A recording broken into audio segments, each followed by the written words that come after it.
Good afternoon. My apologies that we are late today. We just had a slight technical hitch. But welcome to the Uhuru Kenyatta Institute. And today we would just like to give a response to the issues that were addressed and raised by the government spokesperson, Mr. Isaac Mwaura, on the 31st of May 2024, when he was addressing a press briefing. And it concerns the benefits of the retired president. Now, you've been given a press kit. A press kit will be going around right now. And in the press kit, there are documents that I will be speaking to as I address the issue. I will first try to respond to the issue that were raised by the government spokesperson, and then I will present the official position of the office. And I hope that's okay. So, in his statement, Mr. Mwaura indicated that the former President Uhuru Kenyatta received a lump sum payment of 48 million shillings as gratuity. I would like to confirm that that is correct, that he did receive the lump sum, but I also want to emphasize that gratuity is an entitlement accorded to every public officer on the expiry of service or once their contract is done. And just to give but an example of a few is the former Chief Justices, all former members of Cabinet, commanders of defense forces, that is CDFs, including the then Deputy President. He also received a gratuity, and including myself as a former spokesperson of State House. It is true that the former President is receiving his personal monthly allowances that are paid by the pension fund that is domiciled at Treasury, and he also has the medical cover.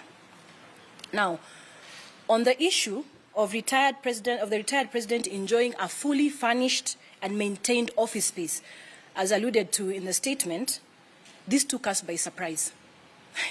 Because it is public knowledge that State House has been very clear on the position of the office in Nyari as the only office that the president should use based on the fact that the office has been bought by government. A position that was clearly articulated by the State House spokesperson, Hussein Mohammed, during a question and answer session when he was doing the press briefing of President Ruto's visit to the United States of America. So the statement that the former president enjoys a fully furnished and maintained office of his choice provided by government is incorrect. To date, the office matter has never been addressed and has never been resolved. But I would, however, want to note, and I'd like you to note that the office in Nyari was selected by the former president, the late former President Mwai Kibaki, suitable for himself. Just a note that I'd like you to take. Then I would like to confirm also that the office confirms that the former president was indeed allocated vehicles for his personal use, and that is the 2 Toyota Land Cruisers, like stated in the statement, 1 Mercedes-Benz, and 1 Range Rover, that is in use by the former First Lady, Mama Margaret Kenyatta. The 4 Toyota Prados that have been mentioned are in use as follows. 3 are used by the security detail that was given to the president, the former president, and 1 Toyota Prado that is being used by the office, as well as 1 Subaru Forester. Now, what the government spokesperson did not clarify is that the vehicles allocated to the former president for personal use were not new. They were, in fact, the cars that were part of his motorcade when he left Kasarani during the inauguration ceremony. And this was agreed upon by State House, that the former president uses these vehicles on transitional basis as they begin the process of procuring new vehicles as stipulated in the Presidential Benefits Act. That is 2 new vehicles of the retired president's choice, replaceable every 3 years, and each car having an engine capacity not exceeding 3,000 cc's. 2 four-wheel motor drive vehicles of the retired president's choice, also replaceable every 3 years, each vehicle having an engine capacity of 3,000 to 4,000 cc's. Just a point of note as well, the late President Daniel Arap Moi and the late President Mwai Kibaki were allocated and maintained more than double the number of vehicles that have been allocated to the 3rd retired president to ensure optimum running of his office. There were fuel cards that were issued, and the fuel cards were given, as well as the maintenance of the vehicles, but that has not been done because the cards were blocked in the month of March 2023 to to date, that is. I'll take that again. The fuel cards were given. However, they were cancelled and blocked by State House since March 2023 to date. There have been reports on some local dailies that stating that State House has undertaken repairs and maintenance of vehicles under the former president's office. That is incorrect. In fact, I want to say that I did receive calls from some journalists to verify incomplete forms provided by a State House official as evidence of services rendered towards repairs and maintenance. And despite my clarification, they still went ahead to quote these as valid documents of services rendered. And those copies of those incomplete forms you have in your press pack, you'll be able to peruse that. These forms, you'll see that they have the word approved at the corner, which is what was being used by State House to say that they have approved the services. That signature, I would like to clarify, ladies and gentlemen, belongs to the former State House Comptroller, that is Mr. Kinodhi Ambogwa, who is currently the AIE holder of the office of the third retired president. And those forms, or those requisitions, were not honored by the accounting officer, who is our accounting officer, that is the State House Comptroller. Our complete requisition forms, just for your note, contain signatures and approval notes from heads of department.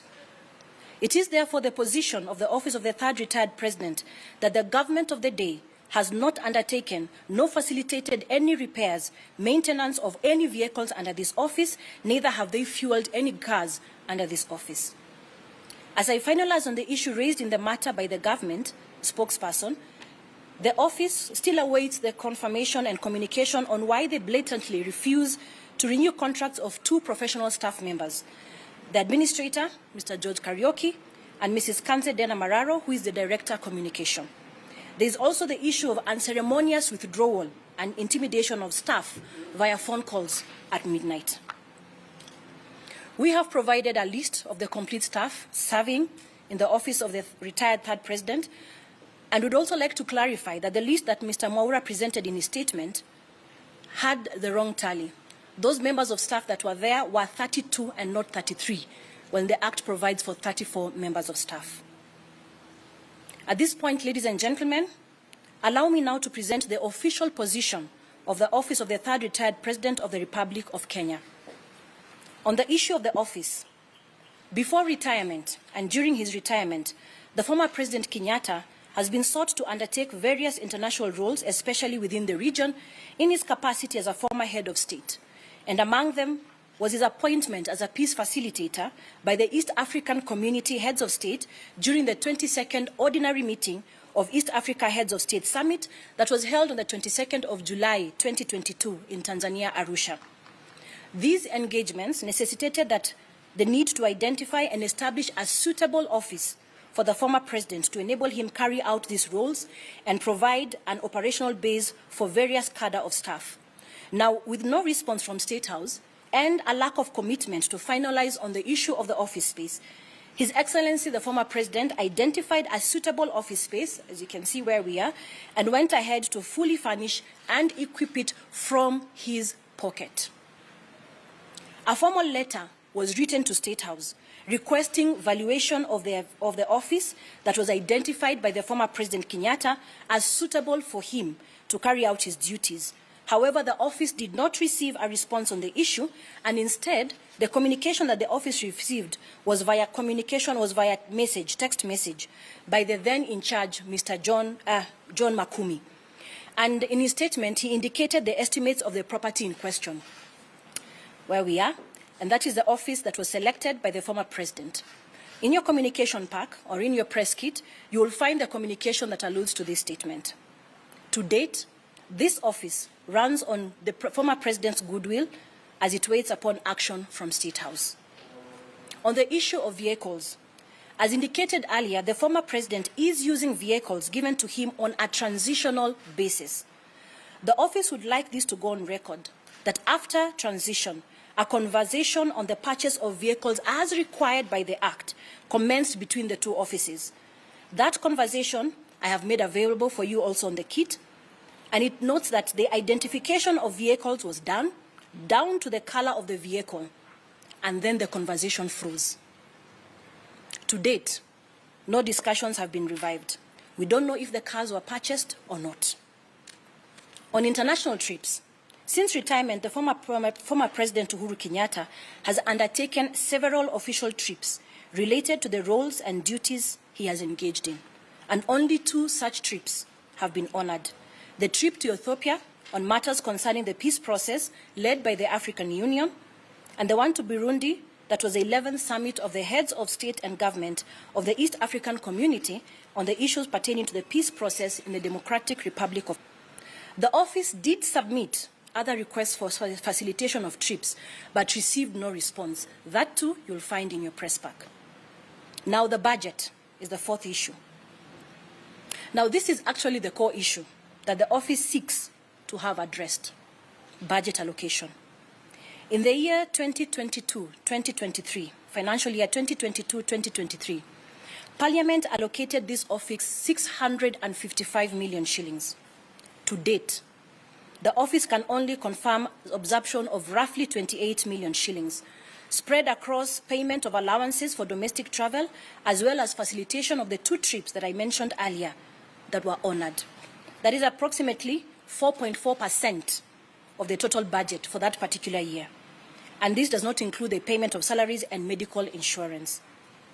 The financial year 2023-2024 that ends in a few weeks, the budget allocation for this office was 503 million shillings.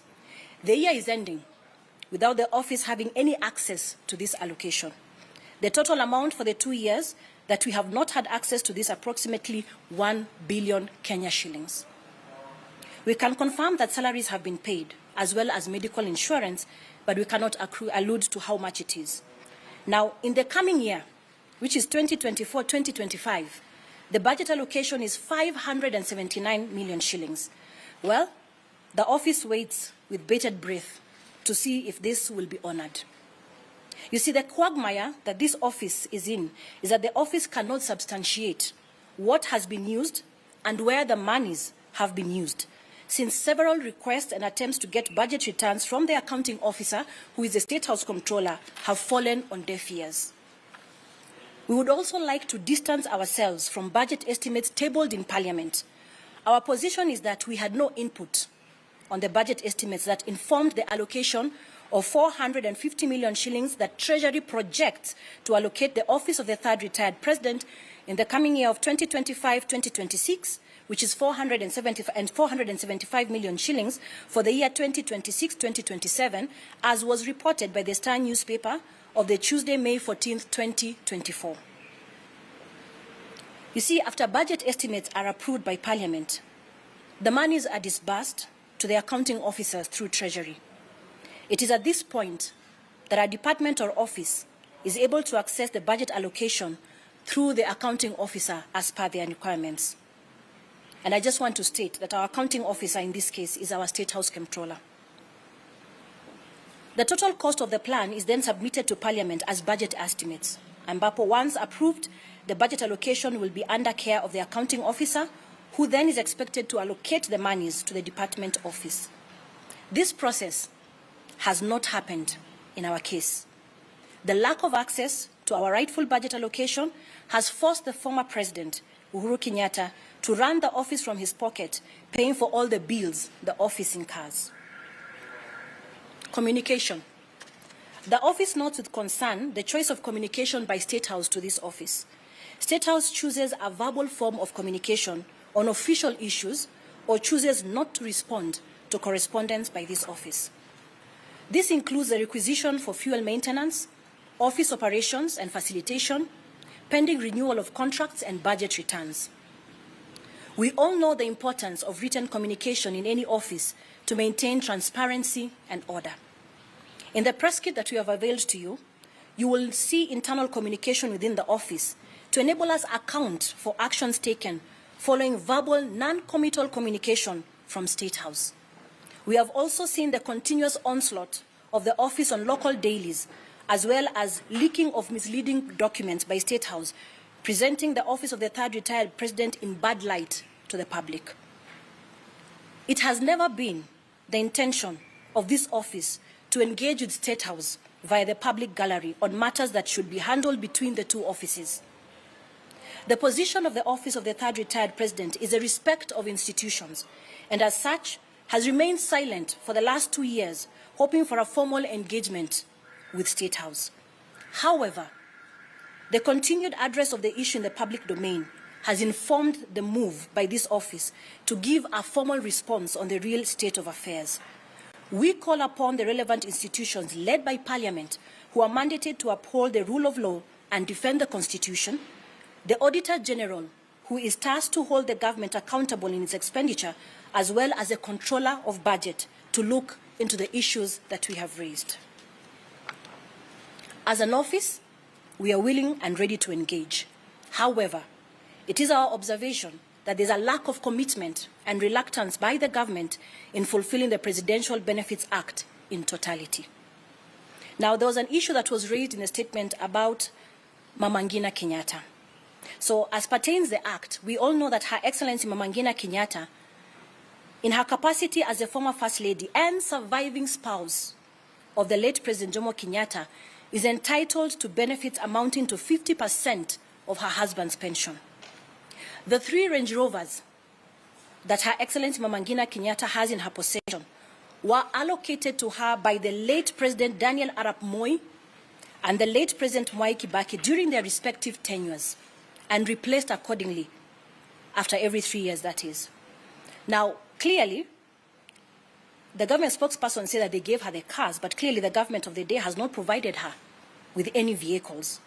In fact, we would like to clarify that on the 18th of July 2023, at 7 p.m., all her drivers and security detail allocated to her were withdrawn from their residences via phone. The claims in the media that personnel were reinstated is false. To cap it all, fuel cards for her vehicles were also blocked since March 2023 to date, and vehicle maintenance denied. She fuels and maintains these government vehicles, one of which has been unserviceable for approximately over 1 year. We do note that there are other beneficiaries of the Presidential Retired Benefits Act, which include the former Prime Minister, Right Honorable Raila Odinga, the first retired Vice President, Honorable Mudi Awori, and the second retired Vice President, Honorable Kalonzo Musyoka. We also know that the current Prime Cabinet Secretary, Honorable Musalia Mudavadi, was also a beneficiary of this office before his new role in the current government. While the picture painted by Mr. Mwaura of the government's commitment to support the office of the retired president in accordance to the law is the ideal situation, it saddens this office to inform the public that, unfortunately, that picture does not exist. And our worry as an office is a precedent that is being set by the government of the day. Their decision to blatantly ignore execution of the Presidential Act No. 11 of 2023 seems to open up a Pandora's box that will leave a retired head of state at the mercy of the government of the day. And as Martin Luther King Jr. said, injustice anywhere is a threat everywhere, whatever affects one directly or indirectly. So help us God. And we would like to clarify that this is not what we would want to happen. This is not how we would want to engage, because we respect the rule of law. However, any matters arising, we do acknowledge that there are officers concerned, and we do hope that they will be able to pick it up and rest the issue. I conclude my statement, and now I'll take in questions. Yes, sir. Yes, Justice. Is it true that the office of the fourth president of Kenya rejected a request for valuation of this property? That is not true. You will see in your press pack that there's a letter that was written to State House asking for the valuation of this office, and there has been no response. And is it also true that the office of the fourth president wants the government to pay rent for its private property? I think what we need to understand here is that the suitable choice of office, and I've explained to you what informed him to be able to use this office. And actually, if I may just add to that, is that the offices that are being used currently had to be taken over because what I've explained is that there were duties that needed to be taken over immediately. And despite our being able to reach out to the office of State House to be able to pay, or rather to be able to settle our office, has gone to deaf ears. The offices that we use are currently on that side where you've just, on the other side where you're from. Those used to be actually servant quarters that were converted urgently so that the office can be able to be in use. And finally, you said that your name, Kanze Dena, Yes. Yes. Yes. Yes. So how are you earning your salary? That, unfortunately, we have not earned a salary for the last 2 years. Question. Yes. Yes, Ken. Just wanted to know, in terms of the money the former president has spent from his own pocket, how Yes. much is it? Will you be able to quantify? How much is it now? And the issue of, you're not earning a salary. Yes. So who's sustaining? I mean, you've got bills to pay. Who's paying for that? Let's talk about savings.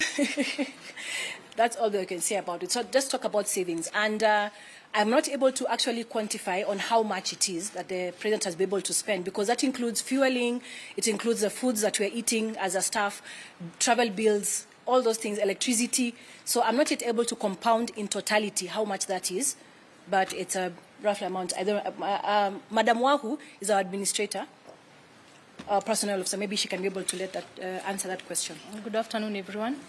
We do not have an exact figure of... currently, we do not have an exact figure of exactly how much that he has spent, but that totals to the transport bills, every travel that he makes, catering bills as well, and any other running, administration, operational running of the office. But you don't have the exact figure at the moment. But you require a refund if things go well. Yeah. We have the documents. We don't have the exact, the right figure, but we have all the documentation with us. Yes. Yeah. I have two questions. Number one, do you feel that State House is frustrating this office deliberately? And number two, you have talked about amounts of money that she's supposed to have received from 2023 3. until now. Yeah. About 1 million. 1 billion shillings. So from, as far as you know, is that money released from National Treasury and it goes back somewhere, or it is not released at all? Okay. From the understanding that I have, and which you can go back and clarify, is that once Parliament allocates the money, I think I've also read it in my statement, the money goes to the accounting officer. For this office, the accounting officer is the controller of State House.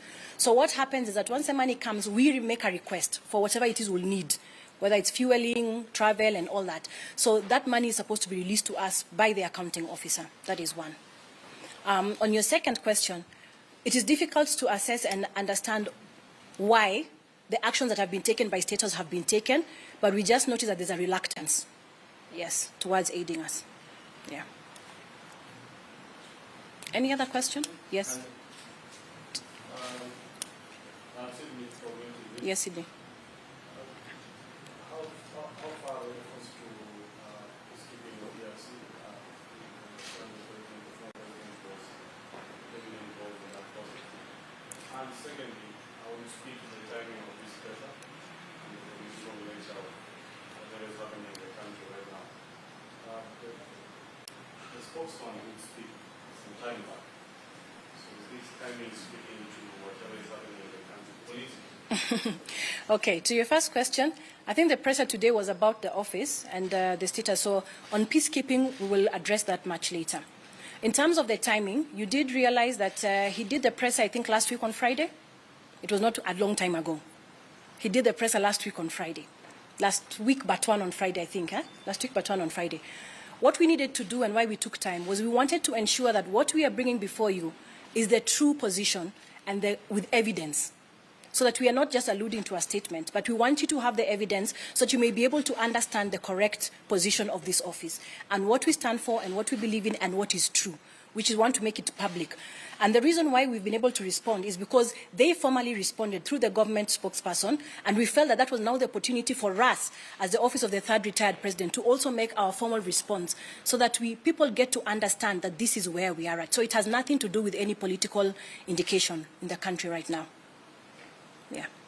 And just one last one from me. The property where we are Yes. standing right now, Yes. where you say your house as the office of former president, actually does belong to the family of the former president. Yes. At this point, you're asking the government to rent out, to sort of rent out property that belongs to you and ask the government to pay you. From where I see, you think that is morally correct? Okay, there is something that I would want you to follow up. Maybe you can check in the public. There was a conversation that happened during His Excellency's tenure concerning also the other beneficiaries of the office of the retired president. And there is actually a conversation that happened between State House and the AG's office. I'm just not able to have those documents right now, but it alluded to the fact that being able to rent an office that belongs or is related to the family was not a conflict in interest issue. That issue was raised with one of the former retired or one of the beneficiaries. I'm just not able to name who it is right now, but it was concluded by the AG then that is not a conflict of interest, and that's why the former president made the decision to have the offices here. Yes. Yes. Yes. My question is, the reason why the statement is actually structured on the office of the retired president. Yes. Because it has to be anchored within the law, and that is the Benefits Act. Yes. Don't you think there are terms and conditions that comes with these benefits that perhaps the government feels have been flouted or are not being adhered to, especially touching on politics that could bring this complexity and gives them a good grey area not to do what you're asking them to do? I know that one of the things that they talk about is his involvement in politics. And I think the correct position is that if you remember very clearly, immediately after inauguration, there was an NDC that was held by the Jubilee Party. And the process of that, the purpose of that NDC was to begin a process for him to be able to hand over chairmanship. But as we know, things went as they went, and the matter is currently in court. So, inevitably, he remains the chairman of Jubilee. Inevitably, because he's one of the key, the Jubilee is one of the key parties of Azimio, he still remains in Jubilee. However, I think we can note anywhere that he has been inactive in terms of political activity. So I don't think that that should be a basis or a TOR that should necessitate the kind of treatment that the office of the retired third president is receiving. And finally, the level of the former president and the level of the current president, the difference is former and current. Yes. Has there been attempts directly by the former president to speak to the current president with a view of certain of these administrative issues, or it's exclusively left to the office of the administrator? I think there is nothing that has necessitated there to be a conversation, because everything is, it's a rule of law. It's how things need to happen. It's the operations that would require for them to have a conversation. Yes. So, I just wanted to know how desperate is the institution? How desperate are you? Because 2 years without the salary. It is that. It is it by the.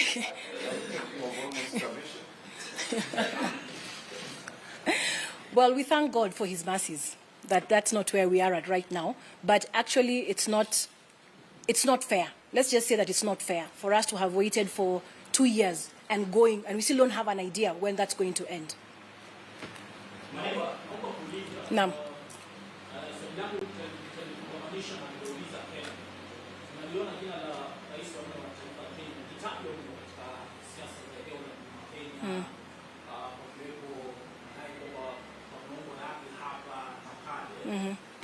Hivi msimamo wa ofisi ya rais wa nne wa taifa la Kenya ni gani? Hivi huenda tukamwona labda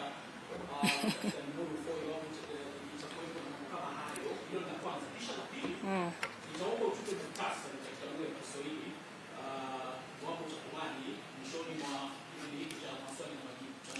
Haya. Kuhusiana na swala hilo la siasa, nadhani ameshaweka wazi na umeona kwamba katika matendo yake kwamba hajajihusisha vyovyote vile na siasa. Watu kumtaja, wangependa kumtaja, kuna mapendekezo, na ni mapendekezo tu yako humu ambayo hayana uhakika wowote. Kwa hivyo sidhani kama itakuwa ni sawa kuweza kumuunganisha na masuala haya, manake yeye mwenyewe hajasimama akaweza kuyataja kama mambo ambayo yanahusika nayo.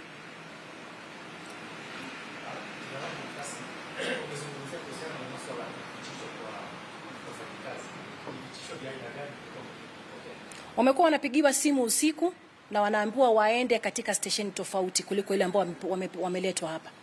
Yaani wanapigwa transfer kupitia simu. Wapo. Lakini kwa sababu pia wao ni wa maafisa wa serikali, tungependa kuwalinda. Yes, Moshoki. The former CJ, Justice Maraka,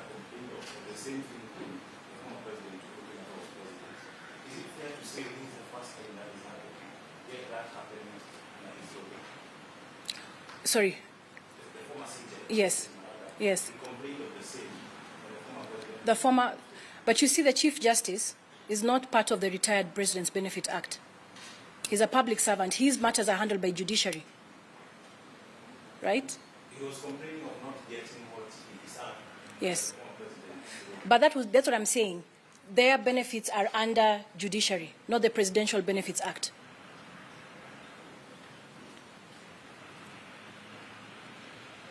Any other question?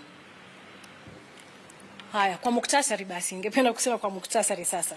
Ni kwamba kama ofisi ya Rais mstaafu wa 3, Rais Uhuru Kenyatta, ni kwamba tumeweza kueleza ya kwamba kufikia sasa tumeona madai kwenye baadhi ya vyombo vya habari vikielekeza ya kwamba ofisi ya rais imeweza kupewa msaada ama imeweza kufanyiwa mambo yote ambayo yanahitajika kufanyiwa kulingana na sheria.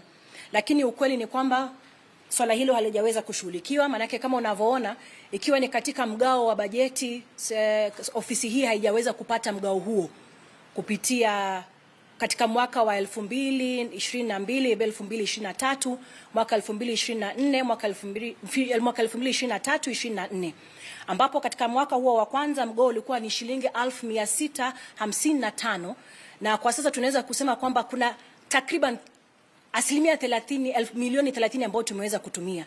Na tunasema takriban kwa sababu we've not yet gotten the budget returns. Hatujapata mwelekeo huo ili kuweza kujua kama pesa hizo zimeweza kutumika na zimeweza kutumika vipi. Mnamo mwaka wa pili pia tumepata mgao wa bajeti wa 1503 na kufikia sasa hatujaona hata shilingi moja. Tunajua tu kwamba mishahara imelipwa, hatujui ni kiasi gani, bado hatujaweza kupata hizo budget returns. Na katika juhudi zetu zote za kuweza kuwasiliana na ofisi ya State House ili kuweza kujua na kuelewa hali ni ipi na kwa nini mambo yanaendelea vile yalivyo, hatujaweza kupata mwelekeo wowote. Maana kile waraka tunaoandika hatupati majibu, na majibu yanapokuja yanakuja na simu na huelewi ni ipi unachukua na ipi uchukui. Maana hupati simu moja, unapata simu zaidi ya moja ikiwa na mielekeo tofauti.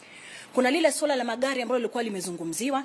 Nimeweza kuhakikisha ya kwamba magari alionayo rais mstaafu kwa hivi sasa ni magari aliyotoka nayo Kasarani baada ya kuweza kupatiana wadhifa wa taifa la nchi, na ilikuwa ni maelewano kwamba aweze kuchukua magari haya kwa safari ya mpito ili State House ama Ikulu iweze sasa kuanza mikakati ya kuweza kumpa magari ambayo ameweza kupewa kulingana na sheria. Kwa hivyo litushangaza kuona ya kwamba wanasema wametupa magari, ilhali magari waliotupa sio magari ambayo yameweza kuelekezwa katika sheria. Na pia tungeweza kusema ya kwamba kulingana na ofisi hajapewa ofisi bado. Manake msemaji wa serikali alisema kwamba alikuwa amepewa ofisi yake ambayo alikuwa ameichagua yeye na ikaweza pia kupewa vifaa. Hiyo nayo nimesema sio kweli. Tungali bado tunasubiri kuona kwamba tunaweza kuwasiliana na Ikulu kuhusiana na swala hilo. Na pia katika swala zima la baadhi ya wafanyakazi ambao wanafanya kazi, tumewapa orodha hiyo kamili. Walisema watu ni 33 lakini watu ni 32, wakiwa wamesalia watu wawili ambaye ni bwana George Karioki na mimi Bi Kanze Dena. Karibu nijiite Bi bwana Kanze Dena. Na zaidi ya yote ni kusema ya kwamba sisi kama ofisi hatujapenda kweli kuweza kuzungumza masuala haya kwenye mhadhara. Tumejaribu sana kadri ya uwezo wetu kuweza kuwasiliana na ofisi hii kupitia nyaraka na hata kujaribu kutafuta nafasi ya kuweza kuzungumza, lakini juhudi zetu zote zimegonga mwamba. Na kwa sababu tuliona ya kwamba wameweza kuzungumzia swala hili kupitia msemaji wa serikali, ndiposa tukaona ni vyema nasi pia tukaweza kusema ni kipi ambacho ni cha haki na ni kipi ambacho ni kweli. Na tumeweza pia kuwapa baadhi ya nyaraka ambazo tumeweza kuandika na masuala mbalimbali ambayo yameweza kugusiwa na msemaji wa serikali kueleza ya kwamba hivi ndivyo hali halisi ilivyo. Na hatungependa pia kuendelea kuzungumzia masuala haya sana, manake zipo ofisi ambazo zimewekewa zina juhudi ama zina kazi yao kuu ni kuhakikisha ya kwamba masuala kama haya yanaweza kushughulikiwa. Ingekuwa ni pendekezo letu sisi kama ofisi kwamba ofisi hizo zingeweza kushughulika na masuala yote yangeweza kupelekwa kwao ili kuweza kuangalia ni kipi kile ambacho kinazuia uwajibikaji wa serikali kwa ofisi ya rais mstaafu Rais Uhuru Kenyatta.